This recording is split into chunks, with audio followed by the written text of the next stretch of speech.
ಬನ್ನಿ ನಮ್ಮ ಜನನಾಯಕ ಕಾರ್ಯಕ್ರಮಕ್ಕೆ ಸ್ವಾಗತ. ನಮ್ಮ ಶಿವಮೊಗ್ಗ ಜಿಲ್ಲೆ ಭದ್ರಾವತಿ ತಾಲೂಕು ಬಿಳ್ಕಿ ಗ್ರಾಮ ಪಂಚಾಯತಿಯ ಅಧ್ಯಕ್ಷರು ಆದಂಥ ಒಬ್ಬ ಜನನಾಯಕಿ ಒಬ್ಬರು ಇದ್ದಾರೆ, ನಮ್ಮ ಜೊತೆ ಇದ್ದಾರೆ. ಅವರ ಒಂದು ಕಿರುಪರಿಚಯ ಮಾಡ್ಕೊಳ್ಳೋಣ ಬನ್ನಿ. ನಮಸ್ತೆ ಮೇಡಮ್. ಮೇಡಮ್ ನಮಸ್ತೆ. ಸರ್ ನಮಸ್ತೆ. ಮೇಡಮ್ ನಿಮ್ಮ ಹೆಸರೇನು?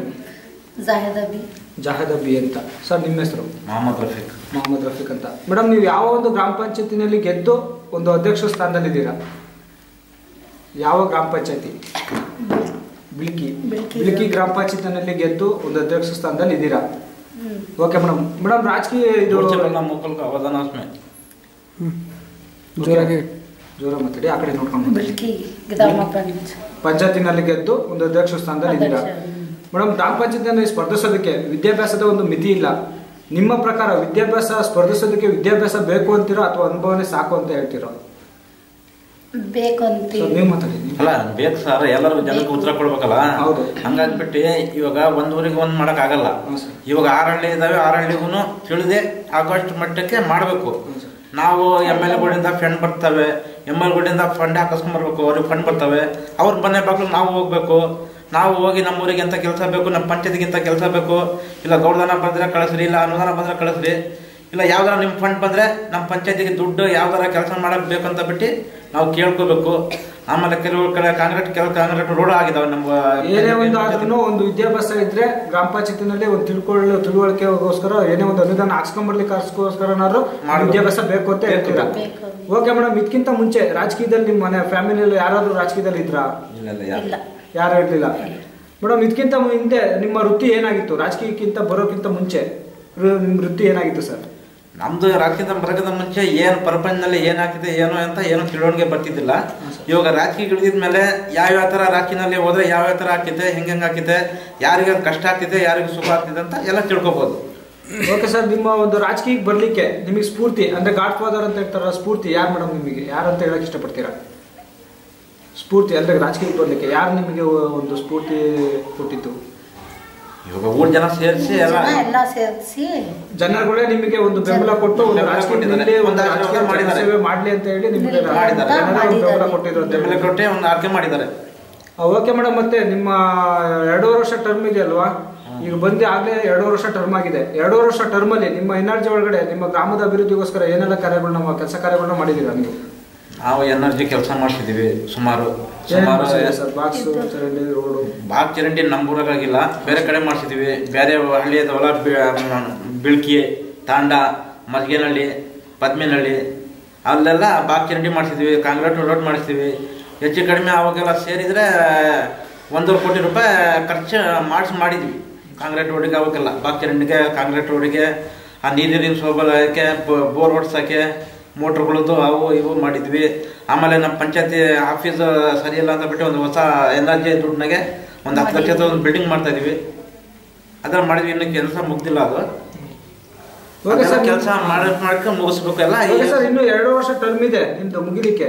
2 ವರ್ಷ ಟರ್ಮ್ ಒಳಗಡೆ ಏನು ಆಗದೆ ಇರ್ತಕ್ಕಂಥ ಕೆಲಸ ಕಾರ್ಯಗಳನ್ನ ಜಾರಿಗೆ ತರಬೇಕು ಅನ್ಕೊಂಡಿದ್ದೀರಾ, ಮತ್ತೆ ಏನು ಆಗ್ಬೇಕು ಅಂತ ಕೆಲಸ ಕಾರ್ಯಗಳನ್ನ ಅನ್ಕೊಂಡಿದ್ದೀರಾ ಸರ್ ನೀವು? ಇವಾಗ ನಮಗೆ 2 ವರ್ಷ ಟೈಮ್ ಐತೆ. 2 ವರ್ಷ ತನಕ ಏನ್ ನಮ್ಮ ಪೆಂಡಿಂಗ್ ಆಗಿದಾವೆ ನಾವು ಇರೋ ತನಕ ಮಾಡ್ಬೇಕು ಅಂತ ಒಂದು ಧೈರ್ಯ ಬರ್ತೈತೆ ನಮಗೆ. ಕೆಲಸ ನಾವು ಇರೋ ತನಕ ಮುಗಿಸ್ಬೇಕಂತ ಬಿಟ್ಟು ಮಾಡ್ತಾ ಇದೀವಿ. MLA ಗಳು ಓಡಾಡ್ಬೇಕು, ಅದೇನಾರು ಫಂಡ್ ಬಂದ್ರೆ ದುಡ್ಡು ಹಾಕಿಸ್ಕೋಬೇಕು, ಕೆಲಸ ಮಾಡ್ಬೇಕು ಊರ್ ಮನೆ ಒಳಗೆ. ನಾಳೆ ದಿನ ಊರ್ ಮನೆ ಒಳಗೆ ಕೆಲಸ ಮಾಡಿದ್ರೆ ನಮಗೆ ನಾಳೆ ದಿನ ಇನ್ನೊಂದ್ ಸರ್ತಿ ಚಾನ್ಸ್ ಸಿಕ್ಕಿದೆ. ಕೆಲಸ ಮಾಡಿಲ್ಲ ಅಂದ್ರೆ ಏನು ಚಾನ್ಸ್ ಸಿಗಲ್ಲ. ಓಕೆ ಮೇಡಮ್, ನೀವು ಒಬ್ರು ಗೃಹಿಣಿಯಾಗಿ ಒಂದು ರಾಜಕೀಯಕ್ಕೆ ಬಂದಿದ್ದೀರಲ್ವಾ, ರಾಜಕೀಯ ಜೀವನ ಹೇಗೆ ಅನಿಸ್ತಾ ಇದೆ ನಿಮಗೆ? ಮಾಡ್ಬೋದು ಅನ್ಸುತ್ತಾ ರಾಜಕೀಯ? ಓಕೆ ಮೇಡಮ್, ಮತ್ತೆ ರಾಜಕೀಯದಲ್ಲಿ ನೀವು ಗೃಹಿಣಿಯಾಗಿ ರಾಜಕೀಯಕ್ಕೆ ಬಂದಿದ್ದೀರಲ್ವಾ, ಬೇರೆಯವರ ಗೃಹಿಣಿಯವರಿಗೆ ಏನ್ ಮಾತನ್ನ ಹೇಳಕ್ಕೆ, ನಮ್ಮ ಸಂದರ್ಶನದ ಮೂಲಕ ಏನ್ ಮಾತನ್ನ ಹೇಳಕ್ ಇಷ್ಟಪಡ್ತೀರಾ? ಅಂದ್ರೆ ರಾಜಕೀಯದಲ್ಲಿ ಗೃಹಿಣಿಯಾಗಿ ಮನೆಯಲ್ಲೇ ಗಂಡ ಮನೆ ಮಕ್ಕಳು ಅಡುಗೆ ಮನೆಗೆ ಸೀಮಿತ ಆಗದೆ ಹೊರಗೆ ಬಂದು ಒಂದು ಜನಸೇವೆಯಲ್ಲೂ ಒಂದು ಭಾಗಿಯಾಗ್ಬೋದು ಅಂತ ಹೇಳಕ್ ಇಷ್ಟಪಡ್ತೀರಾ? ಇಷ್ಟಪಡ್ತೀವಿ. ನಾವು ಹೆಣ್ಮಕ್ಳು ಅಡುಗೆ ಮನೆಗೆ ಸೀಮಿತ ಅಲ್ಲ, ಹೊರಗಡೆನೂ ಬಂದು ರಾಜಕೀಯದಲ್ಲೂ ಜನಗಳ ಸೇವೆನೂ ಮಾಡೋ ಮೂಲಕ ಒಂದು ಇದು ಹೆಣ್ಮಕ್ಳು ಅವಕಾಶ ಆಗ್ಬೇಕಾ, ಮುಂದುವರಿಬೇಕು. ಹೆಣ್ಮಕ್ಳು ಮನ್ಯಾಗ ಕೂಡ್ಸಿದ್ಕೊಂಡ್ರೆ ಯಾವ್ದು ಕೆಲಸ ಆಗಲ್ಲ. ಹೆಣ್ಮಕ್ಳು ಮುಂದೆ ಹೋಗ್ಬೇಕು, ಹೊರಗಡೆ ಬೀಳ್ಬೇಕು, ಅವರು 4 ಜನದ ರಾಜಕಾರಣ ನೋಡ್ಬೇಕು. ಮುಂದಕ್ಕೆ ನಾವು ಇದ್ರೂ ಹೆಂಗಾಗ್ತಿದೆ ಏನಂತ ತಿಳ್ಕೊಬೇಕು. ಆಮೇಲೆ ನಿನ್ನೆ ಬೇರೆ ಅಪ್ಪಾಜಿಗೌಡ ಮೀಟಿಂಗ್ ಬೇರೆ ಆಯ್ತು ಈ ನೀರಿನ ಸಭೆಯಲ್ಲಿ. ನಮ್ದು ನವಲೆ ಬಸ್ಸಾಪುರಕ್ಕೆ ಒಂದು ಬೋರ್ ತೊಂದರೆ ಆಗಿದೆ ಅಂತ ಬೋರಿಗೆ ಇದು ಮಾಡಿದ್ವಿ. ಆಮೇಲೆ ಇದು ಮಲ್ಗಿನಹಳ್ಳಿಗೆ ಒಂದು ಬೋರಿಂದ ಸಮಸ್ಯೆ ಇತ್ತು, ಅಲ್ಲಿಗೆ ಒಂದು ನೀರು ಮಾಡಬೇಕಂತ ಬಿಟ್ಟು ನೆನ್ನೆ ಅಲ್ಲೊಂದು ಸ್ಯಾಂಕ್ಷನ್ ಮಾಡ್ತಿದ್ವಿ. ಓಕೆ ಸರ್, ನೀವು ಒಂದು ಗೆದ್ದಂಥ ಸಂದರ್ಭದಲ್ಲಿ JDS ಪಕ್ಷದ ಫಾಲೋವರ್ ಅಂತ ಹೇಳ್ತಾ ಇದ್ದೀರಾ. ಆ JDS ಪಕ್ಷದ ಫಾಲೋವರ್ ಆಗಿದ್ದೀರಲ್ಲ, ಅಪ್ಪಾಜಿ ಗೌಡರಿಗೆ ನಮ್ಮ ಒಂದು ವಿಡಿಯೋ ಮೂಲಕ ಏನು ಹೇಳಕ್ಕೆ ಇಷ್ಟಪಡ್ತೀರಾ ಸರ್ ನೀವು? ಏನಿಲ್ಲ ಸರ್, ಅಪ್ಪಾಜಿ ಗೌಡರಿಗೆ ನಮ್ಗೆಲ್ಲ ಮಾಡಿ ಧನ್ಯವಾದ ಅಂತ ಹೇಳಿ ಕೃತಜ್ಞತೆಗಳನ್ನ ಹೇಳಲಿಕ್ಕೆ ಇಷ್ಟಪಡ್ತೀವಿ. ಓಕೆ ಸರ್, ನಿಮ್ಮ ಒಂದು ಗ್ರಾಮದಲ್ಲಿ ಹಾಗೂ ನೀರಿಂದ ಮತ್ತು ಒಂದು ಕರೆಂಟಿನ ಸೌಲಭ್ಯ ಯಾವ ರೀತಿ ಇದೆ? ಕರೆಂಟಿನ ಸೌಲಭ್ಯ ಐತೆ, ನಮ್ಮ ಹತ್ರ ಏನು ತೊಂದರೆ ಇಲ್ಲ. ಕರೆಂಟಿಂದ ನೀರಿನ ಸಮಸ್ಯೆ ಏನಾರ ಇದೆಯಾ? ನೀರಿನ ಸಮಸ್ಯೆ ಇತ್ತು ನಮಗೆ, ನಾವು ಬೋರ್ ಎಲ್ಲ ಮಾಡಿಸಿದ್ವಿ. ಇವಾಗ ನಾವು ಅಧ್ಯಕ್ಷ ಆಗಿದ್ಮೇಲೆ ಸುಮಾರು ನಮ್ಮೂರಿಗೆ ಒಂದು 3 ಬೋರ್ ಹೊಡ್ಸಿದ್ವಿ, 2 ಫೇಲ್ ಆಯ್ತು. ಮತ್ತು ಇನ್ನೊಂದು ಬೋರ್ ಹೊಡ್ಸಿದ್ವಿ, ನೀರು ಬಂದಿತ್ತೆ. ಮುಂಚೆ ಹಳೇದೊಂದಿತ್ತು. ಆಮೇಲೆ ಬೆಳಗ್ಗೆ ಕೆರೆಯಿಂದ ಬೇರೆ ಪೈಪ್ಲೈನ್ ಮಾಡಿಸಿ ಅಲ್ಲಿಂದ ಬೇರೆ ತಗೊಂಡಿದ್ವಿ ವಾಟರ್ ಸಪ್ಲೈಗೆ. ಓಕೆ ಸರ್, ನಿಮ್ಮ ಒಂದು ಗ್ರಾಮದಲ್ಲಿ ಒಂದು ನಿರ್ಮಲಾ ಸ್ವಚ್ಛತೆ ಗ್ರಾಮಕ್ಕೆ ಏನನ್ನ ಆದ್ಯತೆ ನೀಡಿದ್ದೀರಾ ನೀವು?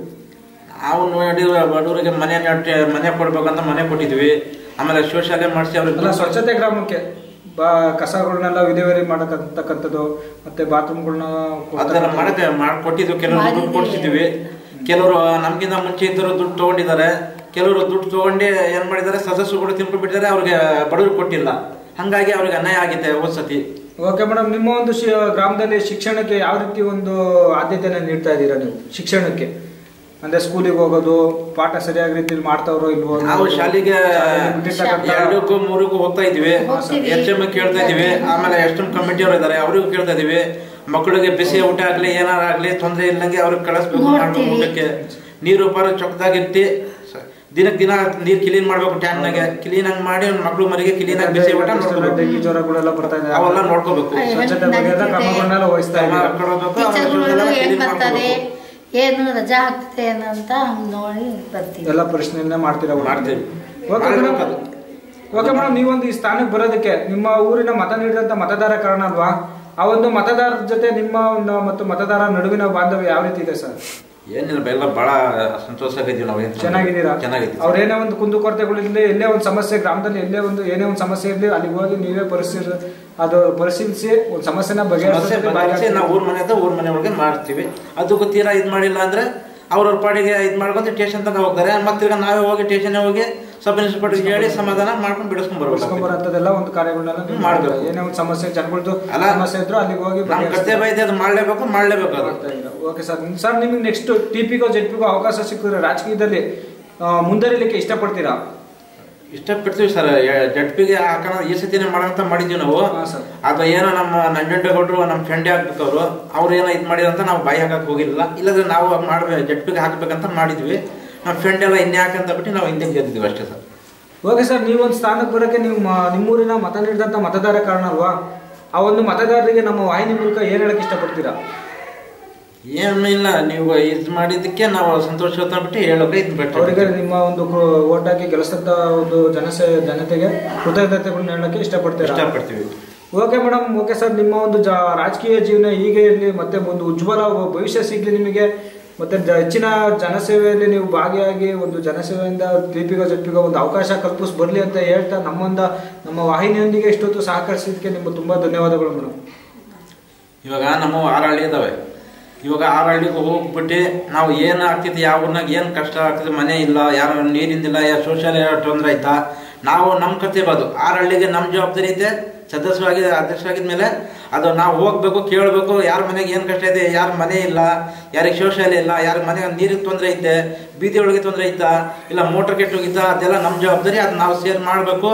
ನಮ್ಮ ದುಡ್ಡು ಕಮ್ಮಿ ಏನಾರ ಬಿದ್ದರೆ ನಮ್ಮ ಶಾಸಕರ ಹತ್ರ ಹೋಗ್ಬೇಕು. ನಾವು ಬೇಡ್ಕೊಂಡು ನಮಗೆ ಹಿಂಗೆ ಕಷ್ಟ ಐತೆ, ಏನಾರ ಇದು ಮಾಡಿಕೊಡ್ರಿ, ದುಡ್ಡು ಅಮೌಂಟ್ ಹಾಕ್ಕೊಡ್ರಿ ಅಂತ ನಾವು ಕೇಳ್ಕೊಬೇಕು. ಓಕೆ ಸರ್, ಕಟ್ ಮಾಡಿ.